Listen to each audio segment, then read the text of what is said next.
Kui teid huvitab käsitöö, siis te olete täiesti õiges kohas, sellepärast et oma videoblogis ma näitan seda, kuidas ma õmblen selliste pehmete kantega kaasaskantavat organisaatorit, kuhu sisse ma panen oma tikkimistööd, aga loomulikult võib seda teha kas õmblustarvikute jaoks, kosmeetika jaoks, ükskõik mille jaoks. See on päris minu elu esimene, mis ma olen õmmelnud. Seda on seda, et absoluutselt kõik saavad sellega hakkama ja videos ma näitan kõik step by step, kõik asjad ära, mis ma tegin. Ainukene asi, mida mul videoblogis tegelikult ei ole, on see, kuidas ma panin need brossid siia. Kui keegi tahab endale midagi järgi proovida, siis on see võimalus olemas. Ja välja näeta selline, ta on pehmete kantega. Käib ta lahti magnetiga ja seest poolt on ta selline. Ma näitan kohe täpsemalt, mis siin sees käib ja mille jaoks iga sahtel mõeldud on. Ja kui te leiate, et midagi huvitavat nägite, siis loomulikult pange video alla like ja tellige Tiina Peli kanal, sellepärast et tuleb palju käsitööalaseid videosid. See on minu mapp ja kinnitus on tal siin tagapool. Kinnitus on tal tehtud magnetitega, et oleks lihtne lahti ja kinni teha ja seest näeb ta välja selline. Ja absoluutselt iga asi, mis ma ütlesin, on mõeldud konkreetsele tarvikule, mida minul on vaja.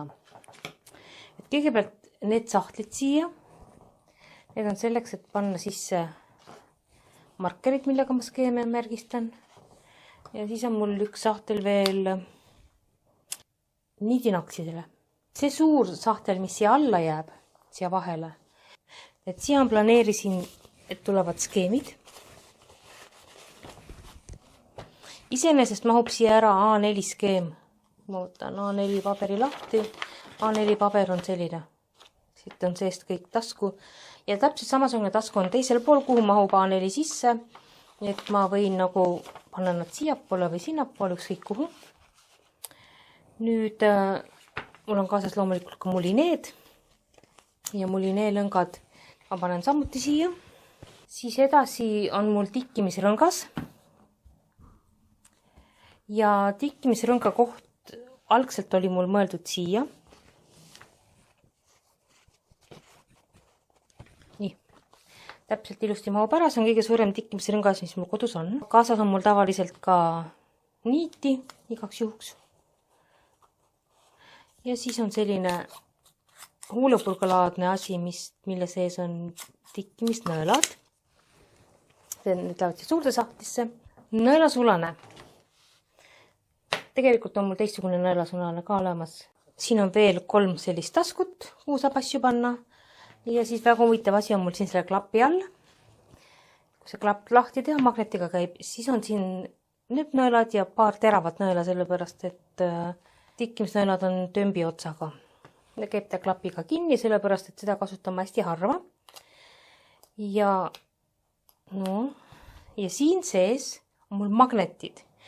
Ma kohe näitan, et mille jaoks, sellepärast, et kui ma olen seda kasutanud ja kui ma nüüd teen ta lahti, ma panen omale põlvede peale, et mul ei oleks tarvidus kogu aeg neid nõelusid lahti keerata, siis töö ajal ma lihtsalt viskan nad siia magneti peale. Samamoodi on need metallist nõelasulased, et kõik käivad mulle sinna ja vahetult siis enne kui hakkan kokku korjama, siis ma võtan nad sealt ära. Ja siis on mul siuke suur tasku veel.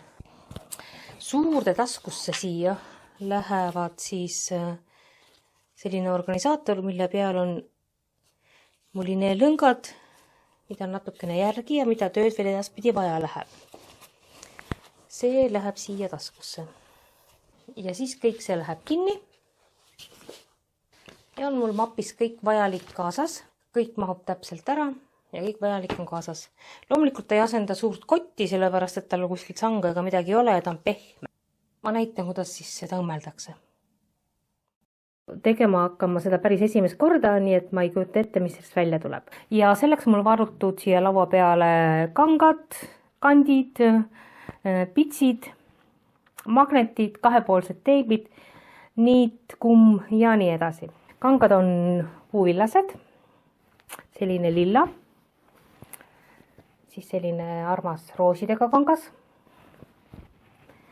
Lillades, hallidest toonidest triibuline kangas, valge mustriga hallika beežika põhja peal kangas ja siis on üks padjapüür, millest ma mõtlesin kasutada, võib-olla, ma ei ole veel kindel, et kasutan seda rooside osasid, et värvi poolest nagu see läheb hästi kokku.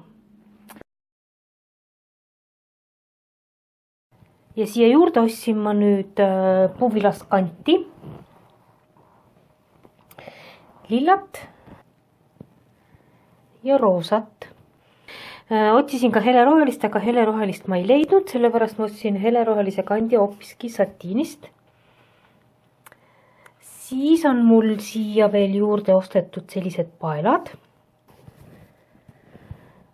ja samasugune roheline pael, ainult kitsam. Niidid loomulikult, kaunistuspitsi, punakamat ja päris lillat. Siis on mul kahepoolsed takjapaela ja mul on magnetid. Kummi. Kõigest sellest peaks mul tulema siis üks mapp, millega kanda kaasas tikkimisasju.